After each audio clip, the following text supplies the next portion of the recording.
Hi అండి. నేను మీ ఇందు. బొబ్బట్లు ఎలా తయారు చేయాలో నేను మీకు ఈ వీడియోలో చూపిస్తున్నాను. పావు కిలో శనగపప్పును తీసి వాటర్లో నానబెట్టుకోవాలి. పావు కిలో మైదాలో చిటికెడు సాల్ట్ వేసి చపాతీ ముద్దలా కలిపి పక్కన ఉంచుకోవాలి. అరగంట పాటు నానబెట్టి ఉంచుకున్న శనగపప్పుని శుభ్రంగా కడుక్కొని కుక్కర్లో వేసుకోవాలి. 3 విజిల్లు వచ్చేంత వరకు ఉడకనివ్వాలి బాగా.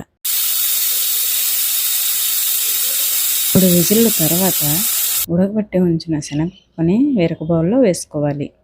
బాగా మ్యాష్ చేసుకొని ఉంచుకోవాలి. అరకిలో తురుముకున్న బెల్లాన్ని తీసుకోవాలి. 1 కప్పు వాటర్ వేసి పాకం వచ్చేంత వరకు కలుపుకోవాలి. బెల్లం పాకంలో శనగపప్పు చిటికెడు సాల్ట్ వేసి కలిపి ఉడకబెట్టి ఉంచుకోవాలి. పక్కన పెట్టి ఉంచుకున్న మైదా పిండిని చపాతీ ముద్దలో ఒక ముద్ద తీసుకొని పేపర్పై ఒత్తి ఉంచాలి. చల్లారిన పాకాన్ని ఆ పిండిపై వేసి 4 వైపులా కవర్ చేయాలి. 4 వైపులా కవర్ చేసి చపాతీలా మనం చేత్తోనే మ్యాష్ చేసుకొని ఉంచుకోవాలి.